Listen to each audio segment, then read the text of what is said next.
One day the Pharisees and Sadducees came to test Jesus, demanding that he show them a miraculous sign from heaven to prove his authority. He replied, "You know the saying, red sky at night means fair weather tomorrow, and red sky in the morning means foul weather all day. You know how to interpret the weather signs in the sky, but you don't know how to interpret the signs of the times. Only an evil, adulterous generation would demand a miraculous sign, but the only sign I will give them is the sign of the prophet Jonah." Then Jesus left them and went away. Later, after they crossed to the other side of the lake, the disciples discovered they'd forgotten to bring any bread. "Watch out," Jesus warned them, "beware of the yeast of the Pharisees and Sadducees." At this they began to argue with each other because they hadn't brought any bread. Jesus knew what they were saying, so he said, "You have so little faith. Why are you arguing with each other about having no bread? Don't you understand even yet? Don't you remember the 5,000 I fed with 5 loaves and the baskets of leftovers you picked up? Or the 4,000 I fed with 7 loaves and the large baskets of leftovers you picked up? Why can't you understand that I'm not talking about bread?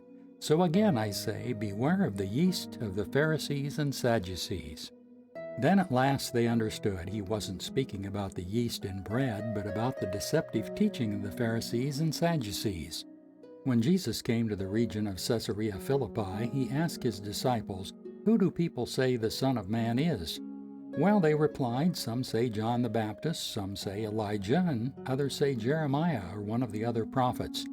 Then he asked them, "But who do you say I am?" Simon Peter answered, "You are the Messiah, the Son of the living God." Jesus replied, "You are blessed, Simon, son of John, because my Father in heaven has revealed this to you. You did not learn this from any human being. Now I say to you that you are Peter, which means rock. And upon this rock I will build my church, and all the powers of hell will not conquer it. And I will give you the keys of the kingdom of heaven. Whatever you forbid on earth will also be forbidden in heaven, and whatever you permit on earth will be permitted in heaven." Then he sternly warned the disciples not to tell anyone that he was the Messiah.